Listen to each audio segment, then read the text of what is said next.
السلام علیکم ورحمۃ اللہ وبرکاتہ۔ آپ دیکھ رہے ہیں مفتی محمود شفیق یوٹیوب چینل کو۔ دیکھنے اور سننے والوں کو خوش آمدید۔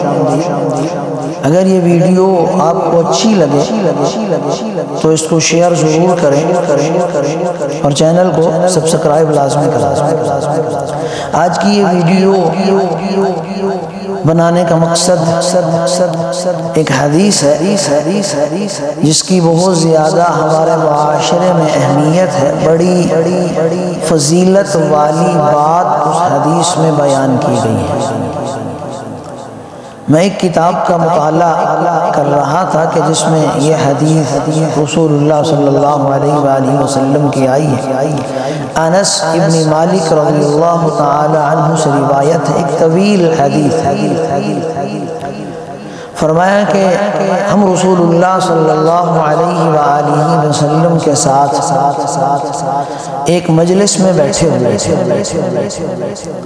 کہ اللہ کے رسول علیہ السلام نے ایک بات ارشاد فرمائی ہے۔ قال كنا جلوسا مع رسول اللہ صلی اللہ علیہ وسلم، ہم اللہ کے رسول کے ساتھ ایک مرتبہ بیٹھے ہوئے تھے۔ آپ نے فرمایا یطلع الآن علیکم رجل من اہل الجنہ، ایک آدمی ابھی اس مجلس میں آنے والا ہے جو اہل جنت میں سے ہے۔ فطلع رجل من الانصار، ہم نے دیکھا کہ ایک انصار کا آدمی ہمارے پاس آیا، یعنی انصاری صحابی رسول اللہ کی خدمت میں مسجد میں تشریف لائے۔ حال کیا تھا ان کا؟ تنطف لحیتہ من وضوئہ، وضو کے قطرے، وضو کے پانی کے قطرے ان کے داڑھی مبارک سے نیچے ٹپک رہے تھے۔ قد علق علیہ بیدہ الشمال، اپنے بائیں ہاتھ کے اندر انہوں نے اپنے جوتوں کو لیا ہوا تھا، یعنی جوتے ان کے بائیں ہاتھ کے اندر تھے، وضو کا پانی ان کے داڑھی مبارک سے ٹپک رہا تھا، تو ہم نے انہیں دیکھا۔ فلما کان الغد، جب دوسرا دن آیا، اگلے دن، اللہ کے رسول نے قال النبی مثل ذلك، رسول اللہ نے وہی بات پہلے کی طرح ارشاد فرمائی کہ تم پر ایک شخص آ رہا ہے جو اہل جنت میں سے ہے۔ الرجل مثل المرۃ الاولى، کہ پہلی طرح کے مرد کی علامت بیان کی، ہم نے دیکھا کہ وہی پھر انصاری صحابی تشریف۔ فلما كان اليوم الغد، فلما كان اليوم الثالث، جب تیسرا دن آیا، رسول اللہ نے قال النبی مثل مقالتہ، پہلے کی طرح آپ نے بات کی، یعنی مسلسل 3 دن اللہ کے رسول ایک ہی شخص کے بارے میں یہ بات بیان کرتے رہے کہ وہ اہل جنت میں سے ہے، ان قریب تمہارے اوپر آنے والا ہے۔ ہم نے دیکھا تو پھر وہی انصاری صحابی تھے۔ وطلع ذلك الرجل على مثل حاله الاول، صحابہ فرماتے ہیں، انس بن مالک فرماتے ہیں، ہم نے دیکھا کہ ایک ساتھی، وہی جو ساتھی تھا جو پہلے دن آیا تھا، اسی حالت میں، اسی کیفیت میں آج بھی آیا۔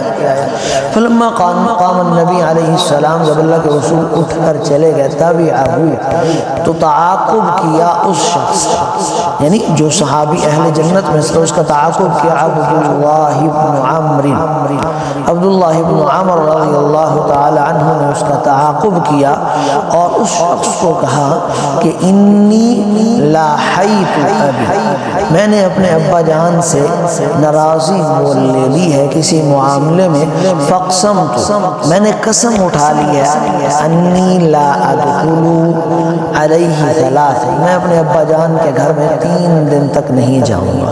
اگر فإن رأیت، اگر آپ مناسب سمجھیں، ان تؤوینی الیک، مجھے اپنے پاس رہنے کی اجازت دے، حتی تمضی فعلت، جب 3 دن ہو جائیں گے میں چلا جاؤں گا۔ انہوں نے کہا ٹھیک ہے، قال نعم، ٹھیک ہے۔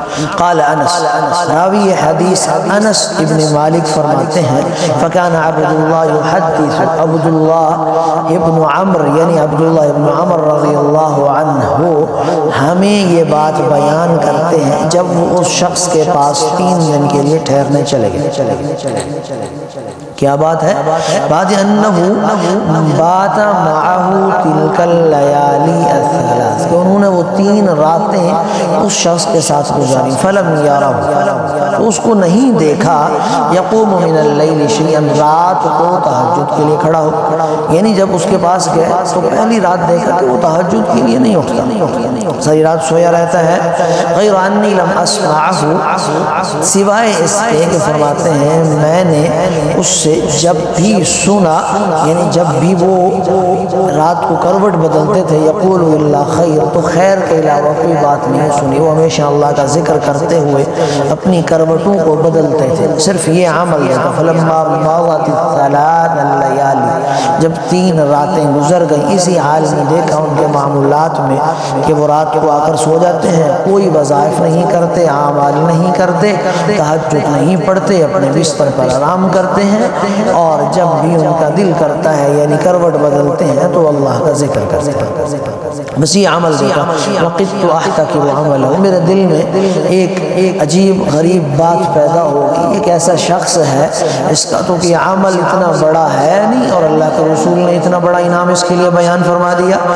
قلت یا عبد اللہ، میں نے اس کو کہا کہ اے اللہ کے بندے، لم یکن بینی و بین ابی، میرے اور میرے باپ کے درمیان غضب ولا ہجرہ، نہ کوئی غصہ ہے، نہ کوئی لڑائی ہے، نہ کوئی ناراضی ہے، بس ولیکن سمعت رسول اللہ صلی اللہ علیہ وسلم، لیکن میں نے اللہ کے رسول سے آپ کے بارے میں یہ سنا کہ رسول اللہ صلی اللہ علیہ وآلہ وسلم یقول لک 3 مرات، 3 دن تک یعنی 3 بار آپ کے بارے میں مسلسل یہ بات فرماتے رہے، یطلع الآن علیکم رجل من اہل الجنہ، کہ ایک آدمی تمہارے اوپر اہل جنت میں سے آنے والا ہے۔ جب یہ بات دیکھی، آپ کے بارے میں سنی، تو دل میں خیال ہوا، فطلعت انت، تو دل میں خیال ہوا کہ انت 3 مرات، آپ 3 دن آپ ہی آتے رہے ہر روز، تو فاردت ان آبی الیک، تو میرے دل میں خیال آیا کہ میں آپ کے پاس آ جاؤں، آپ کے گھر میں رہائش اختیار کروں، لانظر ما عملک، تاکہ دیکھوں کہ آپ کیا عمل کرتے ہیں، کیا کام کرتے ہیں جس کی وجہ سے اتنی بڑی بشارت ملی۔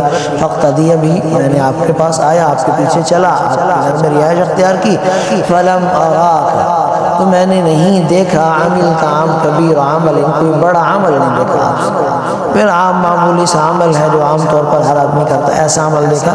فما الذی بلغ بک ما قال رسول اللہ صلی اللہ علیہ وآلہ وسلم، تو اللہ کے رسول نے جو بات مجھے آپ کے متعلق بیان کی اس بارے میں میں حیران تھا کہ کیسے آپ کے بارے میں اللہ کے رسول نے بیان فرمایا جبکہ آپ کا کوئی بھی مخصوص عمل نہیں ہے۔ قال ما هو الا ما رأيت، انہوں نے فرمایا کچھ بھی نہیں ہے بھائی، یہی کچھ ہے جو آپ نے دیکھ لیا، بس یہی عمل ہے۔ فلما ولیت دعانی، ہاں جب میں عبداللہ ابن عمر کہتا اس سے جانے لگا، چلا گیا، دور سے انہوں نے مجھے بلایا، آ جاؤ ادھر آؤ، عبداللہ میرے پاس ہے۔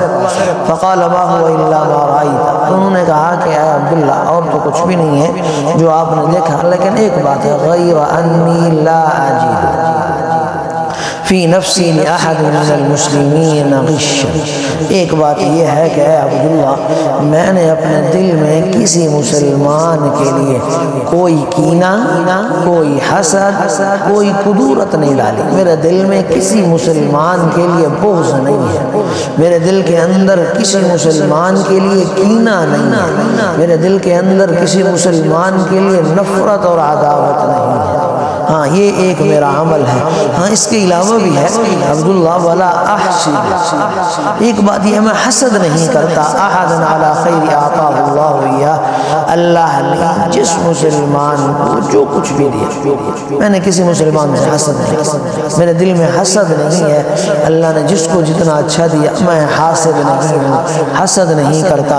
فقال عبداللہ، تو عبداللہ فرماتے ہیں هذه التي بلغت بك، اے اللہ کے بندے یہی تو وہ چیز ہے کہ جس نے آپ کو اس مقام تک پہنچا دیا۔ اتنا بڑا مقام جو آپ کو اللہ نے عطا فرمایا اسی چیز کی وجہ سے عطا فرمایا۔ یعنی یہ دیکھ لیں کہ اس پوری حدیث میں ایک ہی چیز کا پتہ چلتا ہے، مسلمان سے حسد نہ رکھنا، نفرت نہ رکھنا، عداوت نہ رکھنا، اتنا بڑا اللہ کا انعام اس پہ ملتا ہے، اور یہ اتنی بڑی نیکی ہے کہ رسول اللہ اپنی زبان مبارک سے اس شخص کے لیے ہر روز اعلان کرتے ہیں کہ وہ اہل جنت میں سے ہے۔ اب ہم غور کریں کہ ہم مسلمان کیا حسد سے پاک ہیں؟ کیا اپنے دل میں بغض سے پاک رکھا ہوا ہے دل کو؟ کیا اپنے دل میں نفرت سے بچایا ہوا ہے؟ یا اپنے دل کو کینے سے بچایا ہوا ہے؟ ہمارے دل تو اللہ معاف فرمائے کینوں سے بھرے، بغض سے بھرے ہوئے، نفرتوں سے بھرے ہوئے، حسد سے بھرے ہوئے، پھر اللہ کے انعامات کہاں آئے؟ یا چھوٹا سا عمل، مختصر سا عمل ہے، دل کو پاک کرنا، حسد سے پاک کرنا، کینے سے پاک کرنا، نفرت سے پاک کرنا، عداوت سے پاک کرنا۔ اس حال میں صبح کرے آپ کے دل میں کسی مسلمان کے لیے کینہ نہ ہو، عداوت نہ ہو، نفرت نہ ہو، حسد نہ ہو۔ اس حال میں رات ہو کہ آپ کا دل پاک، صاف، شفاف۔ اتنی بڑی بیماری ہے حسد کا ہونا، اتنی بڑی بیماری ہے۔ حدیث میں فرمایا حسد نیکیوں کو ایسے کھا جاتا ہے جیسے آگ سوکھی لکڑیوں کو کھا جاتا ہے۔ دعا کریں کہ رب العالمین ہمیں عمل کی توفیق عطا فرمائے۔ آخر دعوانا الحمدللہ رب العالمین۔